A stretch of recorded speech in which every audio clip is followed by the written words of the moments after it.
el derramamiento de la sangre y de las lágrimas, y sin embargo, el Papa había resuelto que los indios tenían alma.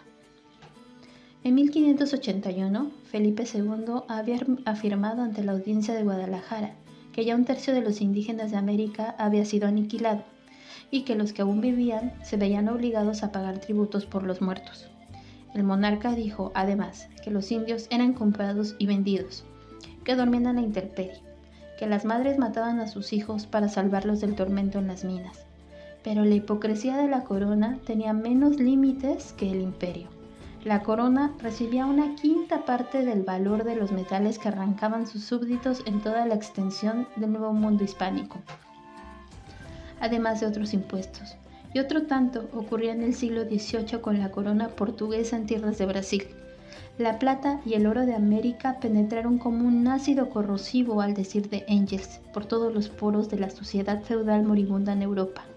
Y al servicio del naciente mercantilismo capitalista, los empresarios mineros convirtieron a los indígenas y a los esclavos negros en un numerosísimo proletariado externo de la economía europea.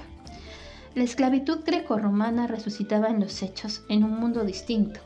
Al infortunio de los indígenas de los imperios aniquilados en la América hispánica hay que sumar el terrible destino de los negros arrebatados a las aldeas africanas para trabajar en Brasil y en las Antillas. La economía colonial latinoamericana dispuso de la mayor concentración de fuerza de trabajo hasta entonces conocida, para hacer posible la mayor concentración de riqueza de que jamás haya dispuesto civilización alguna en la historia de la humanidad. Aquella violenta marea de codicia, horror y bravura no se abatió sobre estas comarcas sino al precio del genocidio nativo.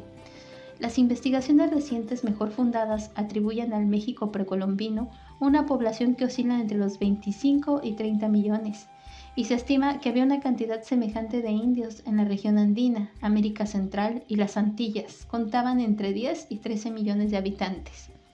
Los indios de las Américas sumaban no menos de 70 millones y quizás más. Cuando los conquistadores extranjeros aparecieron en el horizonte, un siglo y medio después se habían reducido en total a solo 3 millones y medio. Según el Marqués de Barinas, entre Lima y Paita, donde habían vivido más de 2 millones de indios, no quedaban más que 4.000 familias indígenas en 1685. El arzobispo Liñán Cisneros negaba el aniquilamiento de los indios. Es que se ocultan, decía, para no pagar tributos, abusando de la libertad de que gozan y que no tenían en la época de los incas. Manaba sin cesar el metal de las vetas americanas, y de la corte española llegaban también sin cesar ordenanzas que otorgaban una protección de papel y una dignidad de tinta a los indígenas, cuyo trabajo extenuante sustentaba el reino. La ficción de la legalidad amparaba al indio, la explotación de la realidad lo desangraba. De la esclavitud a la encomienda de servicios y de esta a la encomienda de tributos y al régimen de los salarios. Las variantes en la condición jurídica de la mano de obra indígena no alteraron más que superficialmente su situación real. La corona consideraba tan necesaria la explotación inhumana de la fuerza de trabajo aborigen que en 1601 Felipe III dictó reglas prohibiendo el trabajo forzoso en las minas y simultáneamente envió otras instrucciones secretas ordenando continuarlo, en caso de que aquella medida hiciese flaquear la producción. Del mismo modo, entre 1616 y 1619, el visitador y gobernador Juan de Solórzano hizo una investigación sobre las condiciones de trabajo en las minas de mercurio de Huancavelica. El veneno penetraba en la pura médula, debilitando los miembros todos y provocando un temblor constante, muriendo los obreros por lo general en el espacio de 4 años. Informó al Consejo de Indias y al monarca, pero en 1631, Felipe IV ordenó que se continuara allí con el mismo sistema y su sucesor Carlos II renovó tiempo después el decreto. Estas minas de mercurio eran directamente explotadas por la corona, a diferencia de las minas de plata que están en manos de empresarios privados. En 3 centurias, el Cerro Rico de Potosí quemó, según Josiah Conder, 8 millones de vidas. Los indios eran arrancados de las comunidades agrícolas y arriados junto con sus mujeres y sus hijos, rumbo al cerro. De cada 10 que marchaban hacia los altos páramos helados, 7 no regresaban jamás. Luis Capoche, que era dueño de minas y de ingenios, escribió que estaban los caminos cubiertos que parecía que se mudaba el reino. En las comunidades los indígenas habían visto volver muchas mujeres afligidas sin sus maridos y muchos hijos huérfanos sin sus padres, y sabían que la mina esperaba 1000 muertes y desastres. Los españoles batean cientos de millas a la redonda en busca de mano de obra.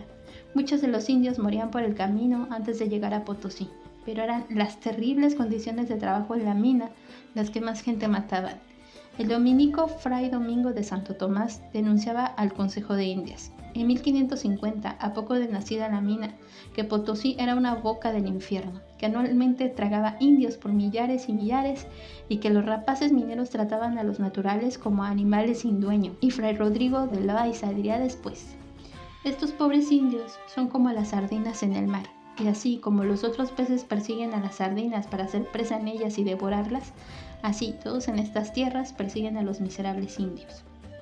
Los caciques de las comunidades tenían la obligación de reemplazar a los mitayos que iban muriendo con nuevos hombres de 18 a 50 años de edad.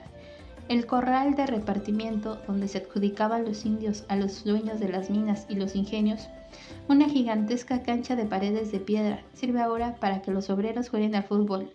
La cárcel de los mitayos, un informe montón de ruinas, puede ser todavía contemplada a la entrada de Potosí. En la recopilación de leyes de Indias no faltan decretos de aquella época estableciendo la igualdad de derechos de los indios y los españoles para explotar las minas y prohibiendo expresamente que se lesionaran los derechos de los nativos. La historia formal, letra muerta, que en nuestros tiempos recoge la letra muerta de los tiempos pasados, no tendría de qué quejarse, pero mientras se debatían legajos infinitos la legislación del trabajo indígena y estallaba en tinta el talento de los juristas españoles, en América la ley se acataba pero no se cumplía. En los hechos. El pobre del indio es una moneda, al decir de Luis Capoche, con la cual se halla todo lo que es menester, como con oro y plata, y muy mejor. Numerosos individuos reivindicaban ante los tribunales su condición de mestizos para que no los mandaran a los socavones ni los vendieran y revendieran en el mercado. A finales del siglo XVII, con Corvo, por cuyas venas corría sangre indígena, renegaba así de los suyos. No negamos que las minas consumen un número considerable de indios, pero esto no procede del trabajo que tienen en las minas de plata y azogue, sino del libertinaje en el que viven. El testimonio de Capoche, que tenía muchos indios a su servicio, resulta ilustrativo en este sentido. Las glaciales temperaturas de la intemperie alternaban con los calores infernales en lo hondo del cerro. Los indios entraban en las profundidades y ordinariamente los sacan muertos y otros quebradas las cabezas y las piernas, y los ingenios cada día se hieren. Los mitayos hacían saltar el mineral a punta de barreta y luego lo subían cargándolo a la espalda, por escalas, a la luz de una vela. Fuera del socavón, movían los largos ejes de madera en los ingenios o fundían la plata a fuego, después de molerla y lavarla. La mita era una máquina de triturar indios. El empleo del mercurio para la extracción de la plata por amalgama envenenaba tanto o más que los gases tóxicos en el vientre de la tierra. Hacía caer el cabello y los dientes y provocaba temblores indominables.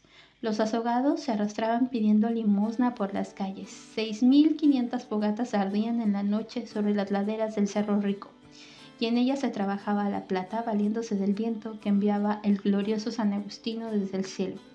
A causa del humo de los hornos no había pastos ni sembradíos en un radio de 6 leguas alrededor de Potosí, y las emanaciones no eran menos implacables con los cuerpos de los hombres. No faltaban las justificaciones ideológicas. La sangría del Nuevo Mundo se convertía en un acto de caridad o una razón de fe. Junto con la culpa nació todo un sistema de coartadas para las conciencias culpables. Se transformaba a los indios en bestias de carga porque resistían un peso mayor que el que soportaba el débil lomo de la llama, y de paso se comprobaba que en efecto los indios eran bestias de carga. Un virrey de México consideraba que no había mejor remedio que el trabajo en las minas para curar la maldad natural de los indígenas.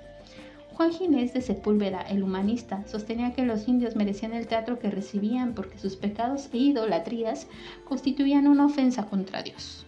El conde de Buffon afirmaba que no se registraba en los indios, animales frígidos y débiles, ninguna actividad del alma.